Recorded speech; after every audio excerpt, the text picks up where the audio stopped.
स्वागत है आप सभी का आपके अपने YouTube चैनल बीए सेंटर में।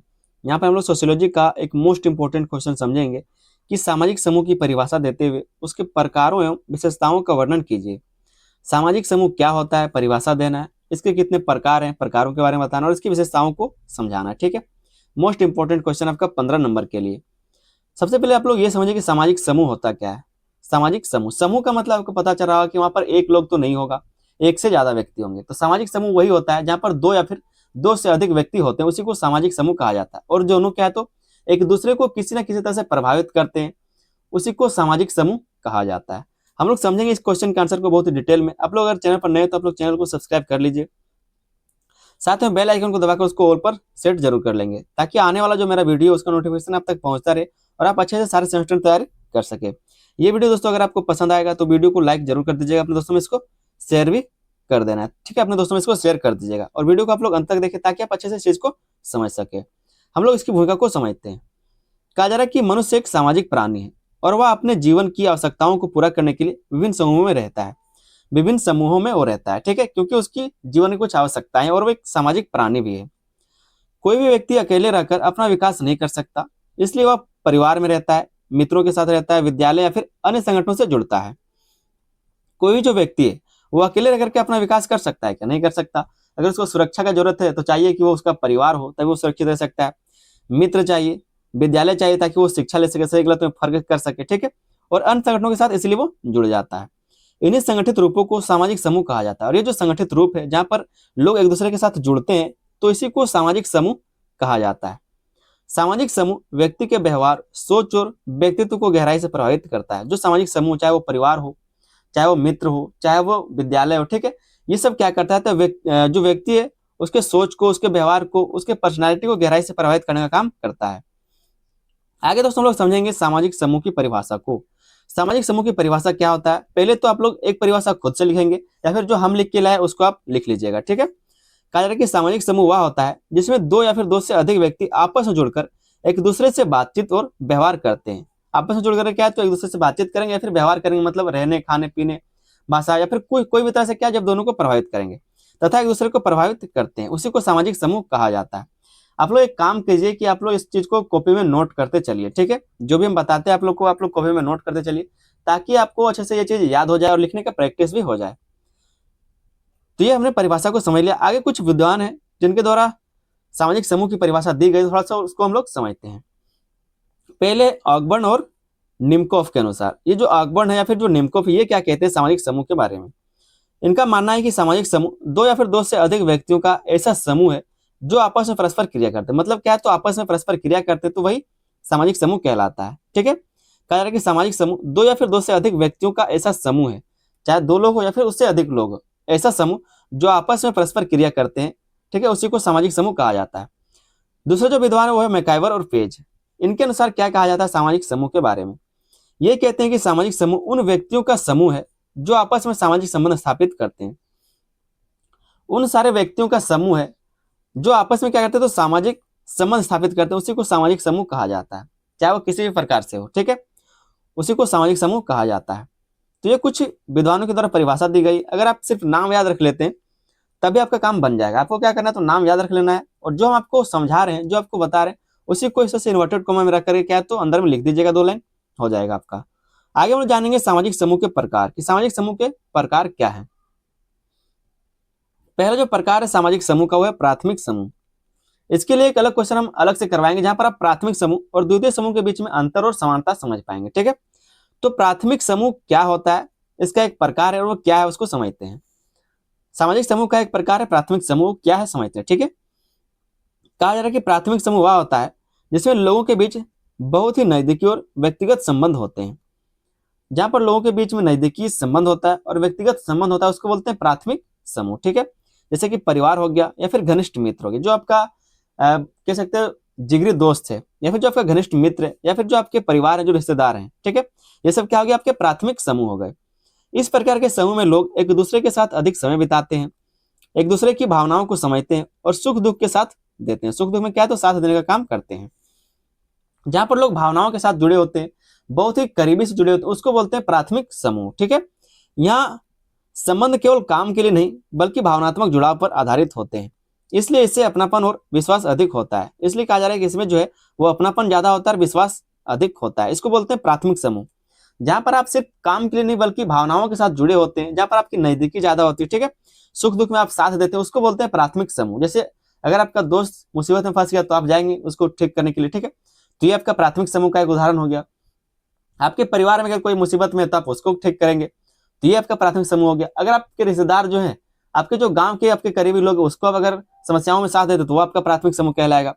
द्वितीय समूह क्या होता है, और ये जो सामाजिक समूह, इसका दूसरा प्रकार जो है द्वितीय समूह क्या होता है उसको समझते हैं। तो दूसरा जो इसका प्रकार है वो है द्वितीय समूह। कहा जा रहा है कि द्वितीय समूह में संबंध औपचारिक और उद्देश्य आधारित होते हैं। कैसा होता है, तो संबंध जो है औपचारिक होता है और उद्देश्य आधारित होता है। जैसे हम लोग कहीं पर टीचर के पास पढ़ने के लिए जाते हैं, वहां पर बहुत सारे लोग पढ़ने के लिए आते हैं, बहुत सारे स्टूडेंट पढ़ने के लिए आते हैं, तो हम लोग साथ में रहते हैं लेकिन वहीं पर रहते हैं, फिर घर आ जाते हैं वापस। वहां पर हम लोग क्यों जाते हैं, तो औपचारिक काम करते हैं, सिर्फ पढ़ते हैं, दोस्त के साथ हाय हेलो हुआ वहां पर और बातचीत हुआ, फिर अपने अपने घर। उद्देश्य क्या था, हम लोग को शिक्षा ग्रहण करना। जैसे कि विद्यालय हो गया, कार्यालय हो गया, फिर कोई संगठन हो गया, इसमें लोग एक निश्चित लक्ष्य जैसे कि पढ़ाई या फिर नौकरी के लिए जुड़ते हैं। यहाँ व्यक्तिगत संबंध कम होते हैं और काम का उद्देश्य अधिक महत्व दिया जाता है, और जो काम का उद्देश्य उसको अधिक महत्व दिया जाता है, क्योंकि लोग काम से जुड़े हुए रहते हैं। जैसे कोई भी आपका ऑफिस है, तो ऑफिस में क्यों लोग जाते हैं, काम करने के लिए जाते हैं, तो अपना जो व्यक्तिगत लगाव वो कम होता है, जबकि जो उद्देश्य है, जो काम है या फिर जो उद्देश्य, उसको ज्यादा महत्व दिया जाता है, तो उसको बोलते हैं द्वितीय समूह।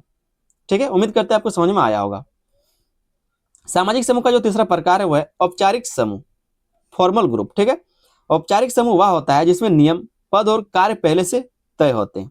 जिसमें क्या है, तो नियम पहले से तय होता है, पद पहले से तय होता है और कार्य पहले से तय होते हैं, जैसे कि कंपनी या फिर सरकारी कार्यालय। इसमें हर व्यक्ति की एक निश्चित जिम्मेदारी होती है और उसे उसी के अनुसार काम करना होता है। यह समूह अनुशासन और व्यवस्था पर आधारित होता है, तो इसको बोलते हैं औपचारिक समूह। जहां पर आप सिर्फ क्या करते हैं, तो पहले से नियम तय है, आप 10 से 4 काम करेंगे, जो भी वहां पे सीनियर होंगे सर सर करना है, और जो भी आपका काम है मतलब औपचारिक जो चीजें वो निभाना है, उसको बोलते हैं औपचारिक समूह। जहां पर लोग तो हैं, साथ में बहुत सारे लोग हैं, लेकिन क्या है, तो सिर्फ औपचारिकता के लिए। चौथा जो सामाजिक समूह का प्रकार है वह है अनौपचारिक समूह, इनफॉर्मल ग्रुप। अनौपचारिक समूह स्वाभाविक रूप से बनता है और इसमें कोई लिखित नियम नहीं होते। इसमें क्या है, तो कोई लिखित नियम नहीं होता, जैसे कि दोस्तों का समूह, इसमें कोई लिखित नियम है क्या, नहीं होता।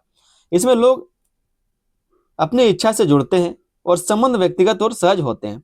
संबंध कैसा है, तो व्यक्तिगत भी हो सकता है, सहज भी हो सकता है, या फिर फॉर्मल भी हो सकता है। ऐसा अगर आपके ग्रुप में 10 लोग हैं तो सबके साथ वैसा रिश्ता नहीं होगा जैसा आपके दो तीन दोस्त के साथ होगा। ठीक है, तो लोग यहाँ पर क्या है, तो अपनी इच्छा से जुड़ते हैं और संबंध व्यक्तिगत और सहज हो जाता है। यहाँ अधिक स्वतंत्रता होती है और लोग खुलकर व्यवहार करते हैं। तो अनौपचारिक समूह इसका एक अगला प्रकार था। पांचवा जो इसका प्रकार है वह अस्थायी एवं अस्थायी समूह। अस्थायी और अस्थायी समूह, तो आप लोग क्या करेंगे, मेन पॉइंट को याद रखेंगे और जो हम आपको समझा रहे हैं उस चीज को आप थोड़ा सा बढ़ा करके लिख दीजिएगा। ऐसा अगर 4-4 लाइन लिखेंगे तो आपका पेज भी नहीं हटेगा, और आपको ग्रेजुएशन में कम से कम 4 पेज लिखना रहता है। अस्थायी एवं अस्थायी समूह क्या होता है उसको समझिए। कुछ समूह लंबे समय तक बने रहते हैं, जैसे कि परिवार हो गए, जो अस्थायी समूह है। ठीक है, जो लंबे समय तक बना रहता है वो क्या है, तो अस्थायी समूह हो गए। जबकि कुछ समूह थोड़े समय तक बनते हैं, जैसे कि रेलवे स्टेशन पर भीड़ या फिर किसी कार्यक्रम का समूह। आप किसी सभा में जाते हैं, कोई सेमिनार में जाते हैं, वहां पर बहुत ज्यादा भीड़ रहता है, लोगों के साथ आप बातचीत करते हैं, लेकिन वो समूह हमेशा के लिए नहीं रहता, 1-2 घंटे के लिए रहता है, एक दिन के लिए रहता है, खत्म हो जाता है। जैसे रेलवे स्टेशन में जो भीड़ है उससे आप बातचीत कर सकते हैं कि भैया आप कहाँ जा रहे हैं, आप कहाँ जा रहे हैं, मतलब भीड़ तो है, लोग एकजुट हुए हैं, लेकिन वो कम समय के लिए, इसको बोलेंगे अस्थायी समूह।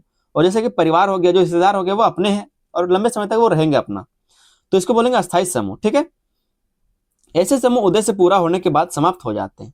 और ये जो अस्थायी समूह कैसे होता है, तो उद्देश्य जब पूरा हो जाता है तो वो खत्म हो जाता है। आगे दोस्तों हम लोग समझेंगे कि सामाजिक समूह की क्या विशेषताएं हैं। सामाजिक समूह की विशेषताओं को हम लोग समझते हैं। पहला जो विशेषता है सामाजिक समूह का वो है 2 या फिर 2 से अधिक व्यक्तियों का होना। सामाजिक समूह सबसे पहले कहां से बनता है, जब 2 लोग होते हैं या फिर 2 से अधिक लोग होते हैं तभी सामाजिक समूह कहलाता है। तो इसकी विशेषता क्या है, तो 2 या फिर 2 से अधिक व्यक्ति का होना जरूरी है। सामाजिक समूह बनने के लिए कम से कम 2 व्यक्तियों का होना जरूरी है। एक व्यक्ति अकेले समूह नहीं बना सकता।